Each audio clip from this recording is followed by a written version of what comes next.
Ayan, hello po, magandang umaga. Magandang gabi kung nasan tayo panig ng mundo, ha? Ayan, tayo po ay gagawa na naman atin ng reading. Ayan. Medyo kinabi-gabi tayo at tayo ay nakapagkyapo kanina. Ayan. Ang ganda ng simbahan po, grabe. Ang ganda nga ng simbahan ngayon. Talagang sobra yung pag-aayos nila. Siguro dahil katatapos lang ng kanyang birthday or fiesta. Ang daming bulaklak. Hindi ko pa pala yun na ipopost. Ayan, popost ko po mamaya sa Facebook ko. Ha? Ang ganda ng altar. Okay, at ito pala meron tayong nag-chat agad-agad nung nakaraan na, nung isang araw. Kahapon, ayan. Dahil sabi ko nga kung sino may gustong magtanong, ayan kayo po magtanong din kayo, ayan, iniisa-isa ko na tong ating mga nag-send ng mga messages. Okay po, iniisa-isa ko na para mabasa natin. So, ang tanong niya kasi, si Ma'am Bell. Hello, Ma'am Bell. Pinaalam ko po sa kanya, ha. Tatawagin ko siya sa pangalang Ma'am Bell. Ayan. Sana napapanood mo po. Okay. So, ito na po yung katanungan mo, Gusto ko lang pong malaman kung ano po ang status ng relationship po namin. Kung maayos pa po ba or may maganda pa po bang kakahinatnan. Uy, naku, mukhang may nangyari, ha. Base sa iyong katanungan, parang meron po tayong nararamdamang something. Okay. So, merong Queen of Pentacles. Okay po. Merong The Star. Ayan.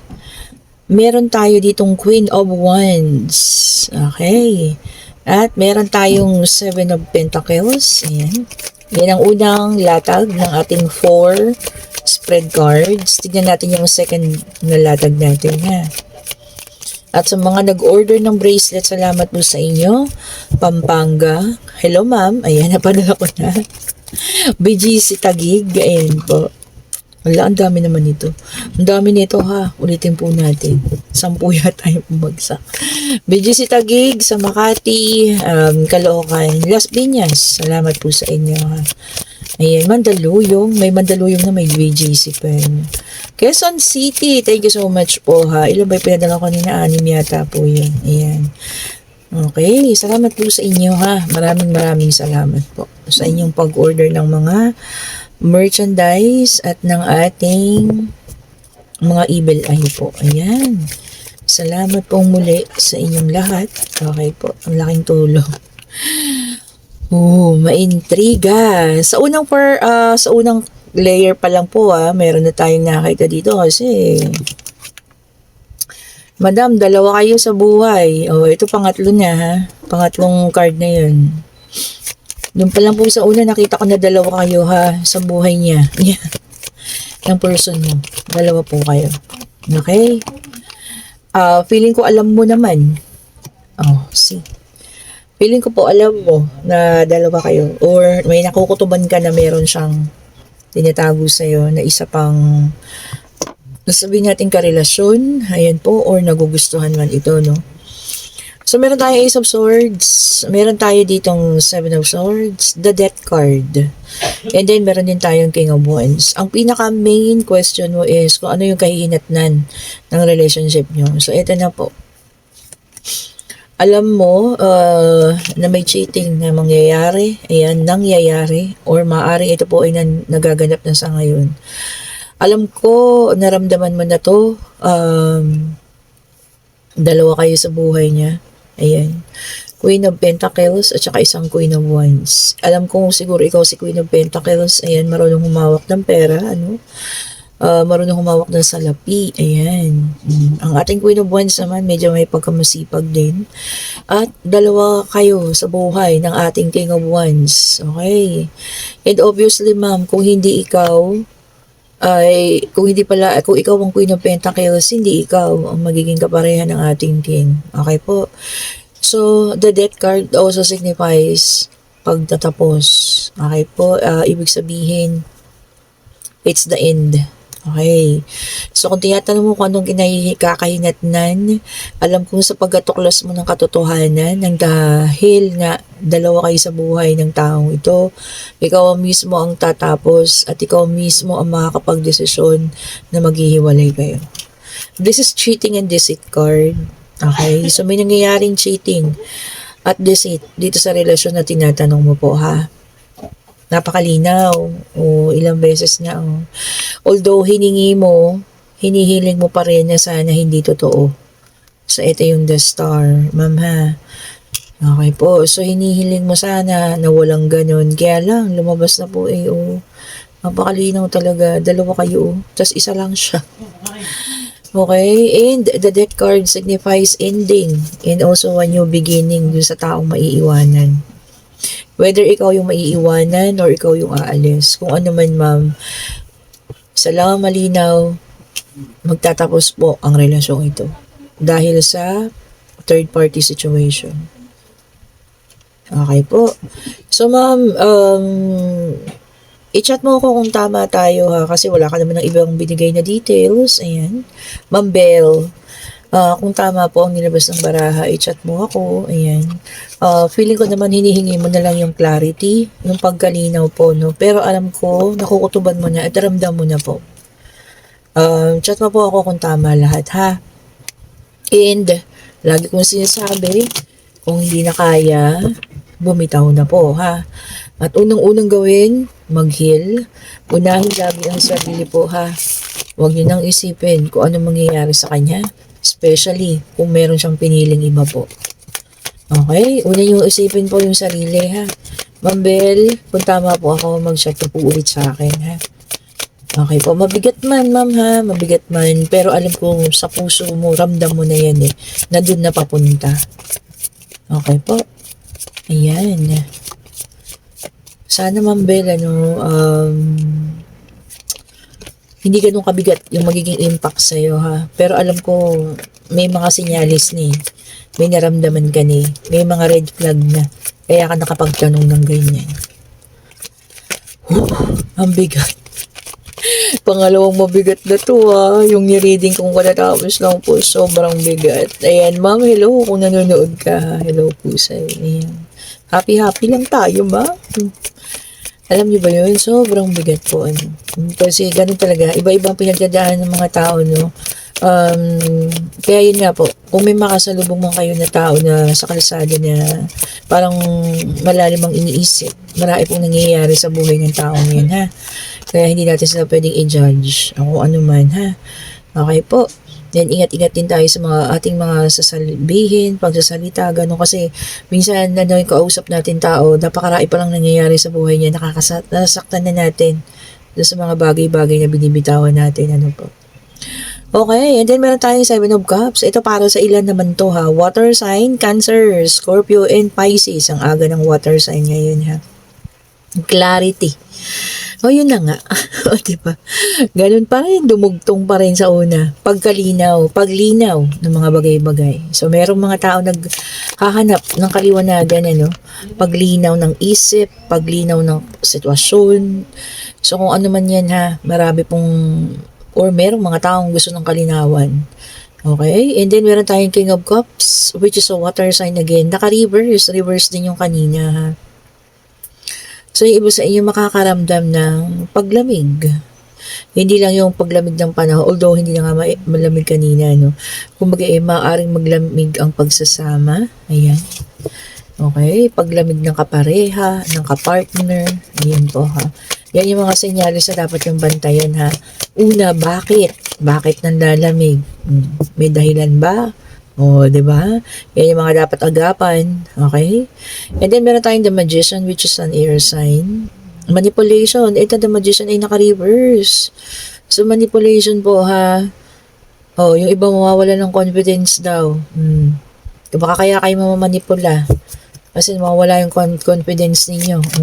Sobra naman kayong maniwala na hindi nyo kaya yung mga ganun, So, huwag po tayo magpanipula, ha? Mamatipula. Ayun.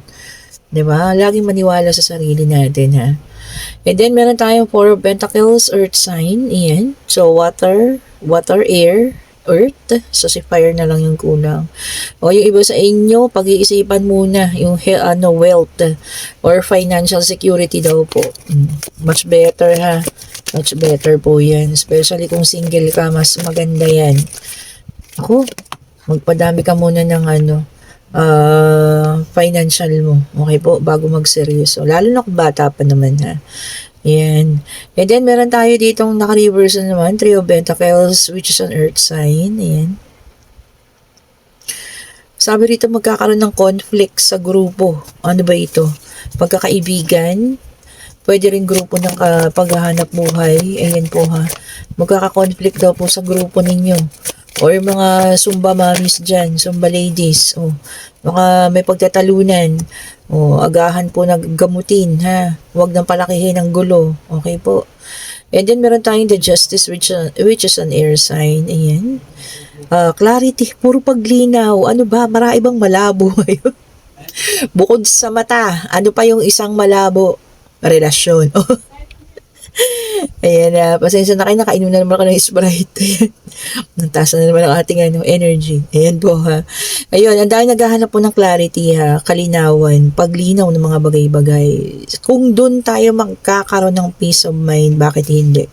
Sige, pagbibigyan ko kayo ngayon. Hanapin niyo kaliwanagan, okay po? Ang katotohanan. And then, ito ay justice, ayan. And, ibig sabihin din ng justice, yung ibang, sabi nga, kung anong ginawa mo nung nakaraan, siya ngayon, ang nagiging sitwasyon din ng buhay mo. Kung kayo ay nakasakit ng nakaraan, maaaring kayo naman yung nasasaktan ngayon. Twist of fate, ika nga. Uy, ganda ha. Naparainom na ako ng marami yatang Sprite kaya ito. And then, meron tayong the strength, fire sign. So, lumabas ang ating fire. Ayan. Sabi dito, strength. Focus. Ayun. O, tama. Mag-focus na lang. Kung ano man yun, dapat natin pagka-busyhan. Okay. Maging busy tayo. Okay po. Para hindi tayo nakakapag-isip ng kung ano-ano. So, yung iba daw magkakaroon ng focus sa iba. Ayan. Magiging busy. Ayan po. Baka may extra na pagkakaabalahan. Ayan. Diyan na lang tayo, no? Huwag yun ang isipin yung mga taong ayaw na kayong isipin din. Diba?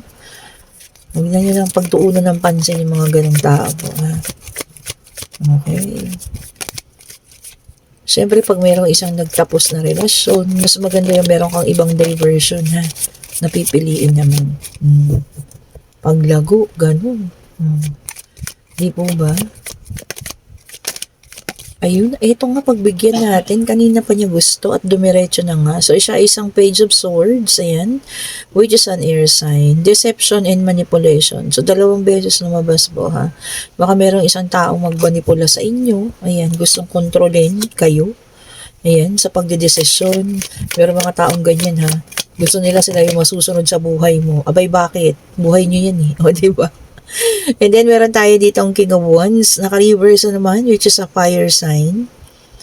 Sabi rito, high expectation. Ano yun? Ano yung ina-expect ninyo?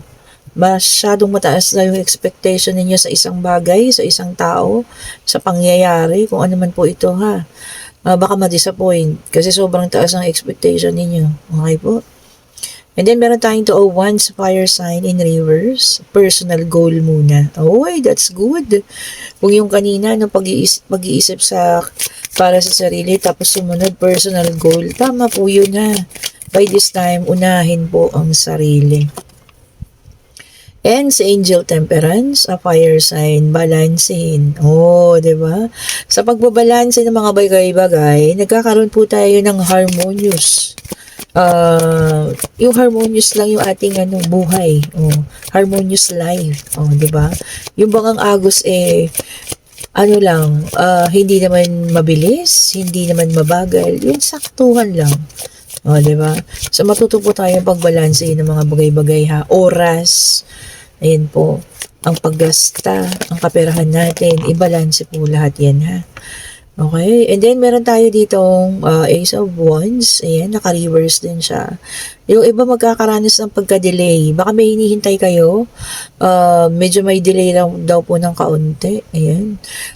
Yung iba rin magkakaroon ng lack of energy. Ano ba yun? Mawawala ng gana sa mga bagay-bagay. Baka yan dahil lang sa isang tao walang kayo ng gana sa buhay. Naku, ibalik niyo po ha. Ibalik ninyo yung sigla ninyo at yung taong yun, hindi yan naman kasama lumaki yan. Kumbaga nakilala nyo lang siya sa daanan, pag sa kalsada, no? Ibig sabihin ba yung sa iyong buhay o hindi naman siya yung taong nagpalaki sa'yo. Okay, so kung siya ayaw na talaga, wala na tayong magagawa po ha, bitawan na. Okay po, and then meron tayong Ace of Pentacles, which is an earth sign. Abundance, naku ito na lang ang sa atin. I-manifest daw po ang abundance o ang paglago. Financial independent, yan. Tapos abundance pa, san ka pa, ba? Diba? And then meron tayo ditong Queen of Wands in reverse, self-respect. Tama. Dito sa mga ganitong pagkakataon, irespeto ang sarili ha. Baka kasi mamaya makipag-isip ka pa na kung ano-ano. Kung talaga pong ayaw na, irespeto yung sarili, no? Iwanan mo na. Hanggang doon na lang eh. So, bigyan nyo ng self-respect yung sarili ninyo. Okay?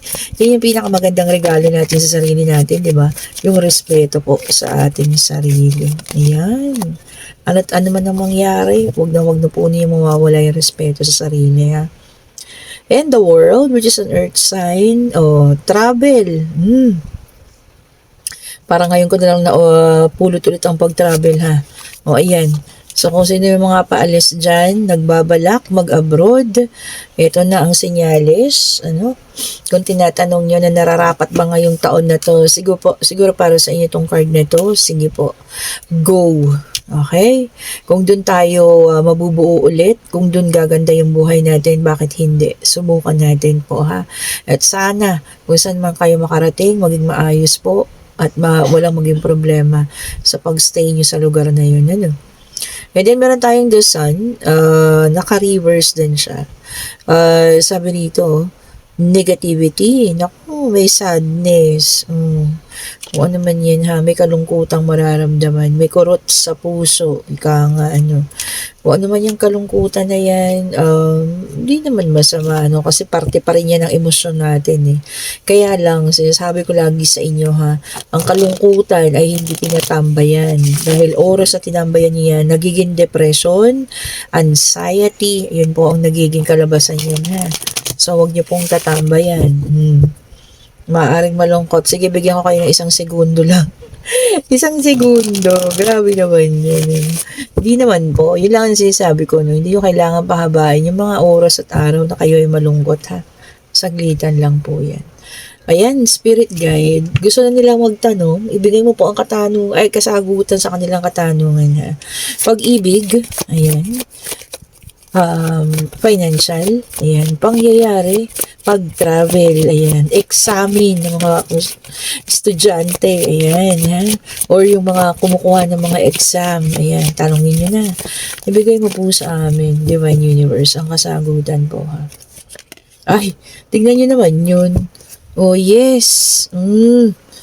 Yes po ang sagot kung ano man ang inyong itinanong at meron kayong isang pangyayari, isang bagay na talagang ipaglalaban, Sabi nga ito, fighting for your corner, sabi niya, or being protective and defensive of something. May ide-defend. Kung sa'yo naman yan ha. Maaaring nakatuklas kayo ng isang katotohanan na didepensa nyo ito ha, itong katotohanan ito. Okay po, and kung nagugustuhan nyo ang ating reading, pa-like po, subscribe, and hit the notification bell para lagi kayong updated sa ating mga bagong videos na nire-release. Kung kayo ay may katanungan, i-click nyo po yung link ko dyan sa comment section. Magtanong kayo, ayan po. And then, sasagutin ko po kayo kung kayo na yung susunod na mababasahan ko dito sa YouTube. Okay po, ng situational reading. And kay Ma'am Bell, kung tama po ang inilabas ng baraha, i-chat mo po ako ha. Gusto ko lang ng confirmation din galing sa iyo po. Yan, maraming salamat po. Today is Wednesday, ayan. And sa lahat po na may gusto ng ating mga bracelet. Ayan, kung nakikita nyo naman, ilan-ilan na lang ang ating citrine. Ayan. Pati ang rose quartz. Ayan. So, ito naman, meron naman tayong stock pa dyan ng citrine. Hindi ko pa siya nare-refillan. Ayan po ha. So, itong ating mga citrine. Ito po ha. Ito ng ating mga aventurine. Ito ang ating rose quartz. At ito ang amethyst. Ito po ay ang jade. Ito ang combination. Ito ang mga tiger eye. Ito naman po ang mga black rose tourmaline. Ayan silang 5. At ito ang mga black tourmaline with evil eye. Ito evil eye mantra and luminous. Ayan. Bahala na kayo kung ano po yung gusto nyo. Mag-chat po kayo sa akin. Ayan. And sabihin nyo lang po ha, kasi yung iba gusto yung talagang sakto lang sa kamay. Small, medium, or large. Ayan po. At meron pa rin po tayong evil eye ring and necklace and bracelet po. Ito yung bracelet. Ayan. Ito suot ko yung akin. Ayan po. Oh. Walang pagbabago yan kung nakikita nyo ha. Oh. Siguro isang buwan na yun sa akin.